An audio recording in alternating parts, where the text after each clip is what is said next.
minutos vamos a nuestro bloque económico.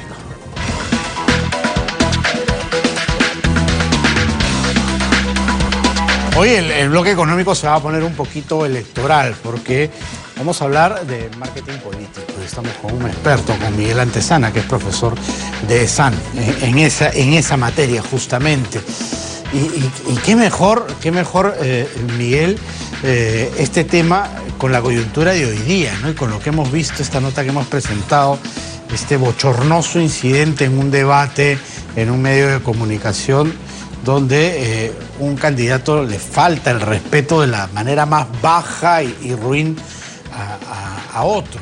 ¿Ese es el nivel que estamos viendo en la campaña o crees que este es un accidente dentro de un proceso medianamente alturado? ¿Cómo lo estás viendo? Bueno, para empezar yo creo que la campaña acaba de empezar. Siempre en realidad, si nos vamos por los temas estrictamente administrativos del jurado, hasta el 27 de diciembre no se tenían las listas completas, había el proceso de impugnación, de tachas, etcétera.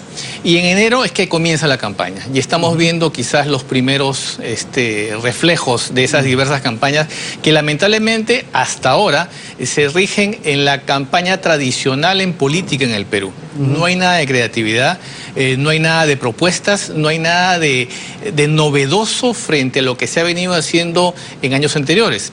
Lo que sí yo quisiera destacar es la participación de la gente desde el lado de las redes sociales, que es algo que de alguna manera se veía venir. ¿A qué me refiero?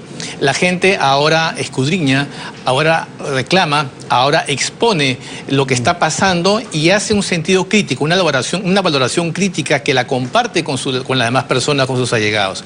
En este suceso que acabas de comentar, las redes prácticamente han reventado, han explotado, y todas las manifestaciones en contra de este acto son de repudio, lo cual te llega a pensar que las estrategias tradicionales, entre comillas, porque esto no es ninguna estrategia, en realidad es una acción de mal gusto, tienen que replantearse, tienen que reformularse. Si un candidato al Congreso ahora quiere llegar, tiene que ser más creativo, tiene que ser más propositivo, tiene que ir más allá de lo que la gente está acostumbrada a ver, porque ahora hay un factor crítico.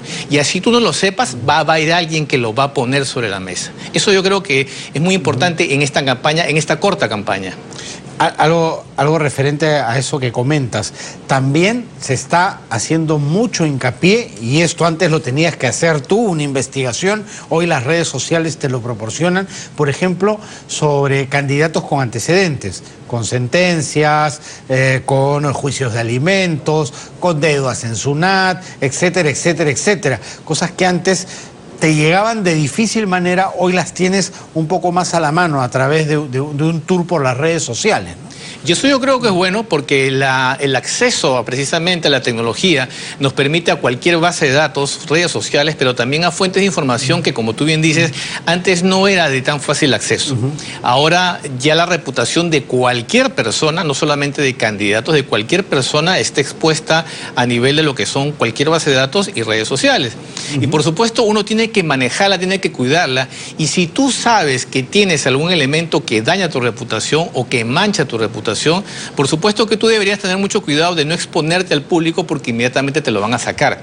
No solamente en la campaña electoral lo estamos viendo. Parece que muchos no han tenido ese pudor, ¿no? No, y lo vamos a seguir viendo, no solamente en campaña electoral, sino acabamos de verlo en la elección de los miembros de la Junta Nacional de Justicia, en la que también se han visto, por ejemplo, situaciones de plagio, de conversaciones con personas que tienen procesos, etcétera. Entonces yo creo que ahora, dentro de lo que es el diseño de una campaña electoral, una campaña con marco político, tiene que tenerse en cuenta mucho la opinión de los terceros, claro, del público. Ahora el público no es solamente espectador, el público es participante, el público aporta criterios de valor para elegir o no a un candidato. ¿Cuál es la labor de ese público ahora, en estos menos de 20 días que quedan? Yo creo que es muy importante que la gente siga participando, y en el caso de que veamos gente que de alguna manera rechaza participar en redes sociales o no las utiliza, tratar de convencerla de que las utilice o que se informe. No necesariamente de convencer votar por un candidato o no, sino decirle, mira, estas son las opciones, estos son los riesgos a los que nos enfrentamos, y esto es lo que pasaría si tú te sigues por una corriente de opinión sin investigar previamente. ¿A qué me refiero? Por ejemplo, eso hay una serie de mensajes que ya van a votar viciado o votar en blanco.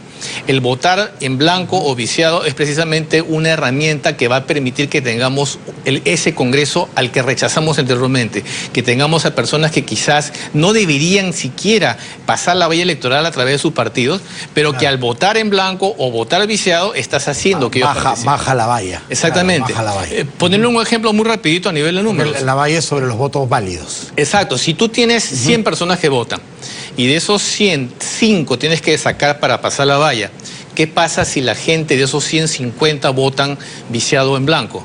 Ya no tienes que tener 5 votos, tienes que tener 2.5. Entonces estás permitiendo que la gente toma sobre la base de los 50 los votos válidos. Válidamente emitidos. Entonces, si bien es cierto que es un derecho, que es una forma constitucional de expresarte, en realidad estás haciéndole un flaco favor a la composición de este Congreso. Además, yo siempre he pensado que dejar que otros decidan por ti no es lo óptimo, ¿no? Tu posición siempre debe quedar sentada, para bien o para mal. Sí. Y eso yo creo que es una parte de la conciencia política, la cultura política que todavía nos falta en el Perú. La gente vota porque tiene que votar, porque le ponen multa, pero no vota porque está participando de este ejercicio democrático y porque yo ejerzo el poder de elegir eligiendo, a alguien. claro. Exactamente, y yo tengo el poder de elegir o no a alguien. Y yo creo que en la medida que la gente comience a cambiar el chip y comience a utilizar el poder que tiene, el poder ciudadano, y esto no es retórica barata, es cierto, tenemos el poder de elegir a alguien, entonces esto va a ir cambiando. Y para esto nuevamente volvemos a la que comenzamos la conversación. La información es muy importante, el participar, el saber quién está participando, quién tiene antecedentes o no. Esto es vital, el informarse y comenzar a compartir esa información con los que no la tienen en este momento. Y ahí hay una labor pendiente de los partidos políticos también. Dos, diría yo, incluso. Una, la de ser la coladera, el tamiz que finalmente deje de lado justamente a los que tienen procesos, a los que tienen cuestionamientos o antecedentes.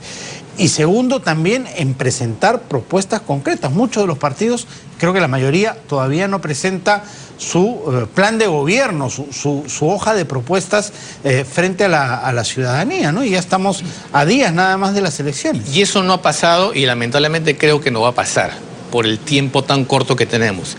Lamentablemente los partidos políticos hasta ahora se manejan de esta manera tradicional, arman las listas por conveniencias, por invitados, no hay una participación directa de sus miembros, de los partidarios, y mucho menos de terceras personas. Y por lo tanto, al no haber esta fiscalización, este escrutinio público, hace que tengamos la lista que tenemos. Y tú bien dices, no hay propuestas de gobierno, no hay programación. ¿Qué vamos a hacer en el Congreso? Y eso lleva a que los candidatos, cada uno trabaje por su lado y haga propuestas inclusive que son absurdas. Propuestas de gasto público que no tienen, propuestas de empleo, propuestas de cosas que no hace un congresista. Cantidad de candidatos que ofrecen construir infraestructura, que ofrecen mejorar servicios que están a cargo del Ejecutivo, cosas que están absolutamente fuera de sus competencias. Y yo creo que la gente tiene la obligación de informarse, porque precisamente si yo me dejo el ciudadano de a pie sabe esa frontera. Exactamente, no lo sabe. Entonces, los que no lo saben deberían recibir el apoyo de los que sí tienen la conciencia y decirle, mira, tú puedes votar con quien quieras, pero ten conciencia de que este congresista o cualquier congresista no puede hacer esto. ¿Qué es lo que puede hacer en este año y medio que van a tener de gestión? Muy poco. Entonces, en la medida que la gente tenga conciencia y comience a ver en la lista de su preferencia cuál es el candidato que tiene un mejor perfil, que puede aportar algo, que me genera, sí, ciertamente una simpatía personal, pero que va a estar ahí colocado año y medio con nuestros impuestos, yo creo que va a comenzar a generarse ese tipo de conciencia que todavía no lo hay. Insisto, los medios de comunicación y las redes sociales están generando una corriente distinta. Yo creo que en los próximos días, quizás 15 días, los resultados van a comenzar a verse porque las encuestas también se prestan a mucha manipulación. Ya se habla inclusive de porcentajes en el Congreso y eso no puede sacarse hasta que se tenga el último voto contabilizado. Por lo tanto, yo creo que la gente no debe dejarse sorprender y debe investigar de cómo funciona el proceso electoral y cómo yo puedo llevar a alguien o no al Congreso. ¿Este Congreso lo avisoras atomizado o concentrado en algunos grandes grupos que pasarán la valla? Yo creo que va a pasar algo curioso. Así como en las elecciones presidenciales, generalmente la gente vota en contra de o el menos malo. En este caso va a pasar algo muy similar. Yo creo que la gente va a votar, o mejor dicho, no va a votar por ciertos partidos y ese efecto va a hacer que lleguen otros a conformar el Congreso. En la medida que pasen los días y comiencen a desarrollarse encuestas serias, seguramente se va a ver cuáles son los partidos que están capitalizando el rechazo a los partidos tradicionales, porque sí lo hay. Pero hablar de porcentajes en este momento es muy prematuro. Claro. Pero yo creo que va a ir pasando eso. Va a ser un voto de rechazo a los partidos tradicionales. La gente, la última, ¿está valorando la experiencia o la novedad? Yo creo que hasta ahora no tiene un punto de partida de qué valorar. Porque si hay personas que están muy capacitadas, estas todavía no son conocidas. Y no son conocidas porque tienen estrategias tradicionales muy malas. No basta poner tu cara grandota con un número en una valla en la calle. Porque van a decir, ¿quién es esta persona? Ya no estamos en la época de la pantalla, las campañas de carteles. Se sigue haciendo eso. Lima está empezando a llenarse de eso. Entonces, mientras no haya ese giro cualitativo, yo creo que todavía no vamos a poder saber qué está pasando. Ok, muchísimas gracias, Miguel, por haber estado aquí con nosotros. Miguel Antezana, analista político, profesor de SAN, ha estado en nuestro bloque económico.